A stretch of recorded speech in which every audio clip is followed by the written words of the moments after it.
بسم اللہ الرحمن الرحیم۔ السلام علیکم ورحمۃ اللہ وبرکاتہ۔ حضرت عبداللہ بن عمر رضی اللہ تعالیٰ عنہ سے روایت ہے، فرماتے ہیں میں نے بارگاہ رسالت صلی اللہ علیہ وآلہ وسلم میں عرض کیا، یا رسول اللہ صلی اللہ علیہ وسلم، میں کتنے دنوں میں قرآن مجید ختم کروں؟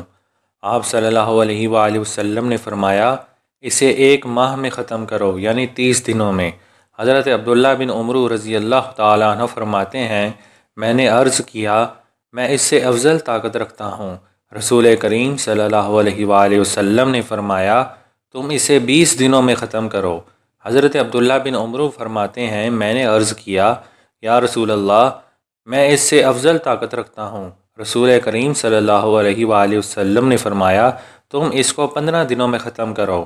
حضرت عبداللہ بن عمر رضی اللہ تعالیٰ عنہ فرماتے ہیں میں نے عرض کیا، میں اس سے بھی افضل طاقت رکھتا ہوں۔ رسول کریم صلی اللہ علیہ وآلہ وسلم نے فرمایا، تم اس کو 10 دنوں میں ختم کرو۔ حضرت عبداللہ بن عمر فرماتے ہیں میں نے عرض کیا، یا رسول اللہ، میں اس سے بھی افضل طاقت رکھتا ہوں۔ رسول کریم صلی اللہ علیہ وآلہ وسلم نے فرمایا، تم اس کو 5 دنوں میں ختم کرو۔ حضرت عبداللہ بن عمر رضی اللہ تعالیٰ عنہ عرض کرتے ہیں میں اس سے افضل طاقت رکھتا ہوں۔ حضرت عبداللہ بن عمر رضی اللہ تعالیٰ عنہ فرماتے ہیں رسول کریم صلی اللہ علیہ وآلہ وسلم نے مجھے اس سے کم دنوں میں ختم کرنے کی اجازت نہ دی، یعنی 5 دنوں میں ختم کرنے کی اجازت دی۔ اس سے کم دنوں میں ختم کرنے کی اجازت شریعت کے مطابق آپ صلی اللہ علیہ وآلہ وسلم نے نہ دی۔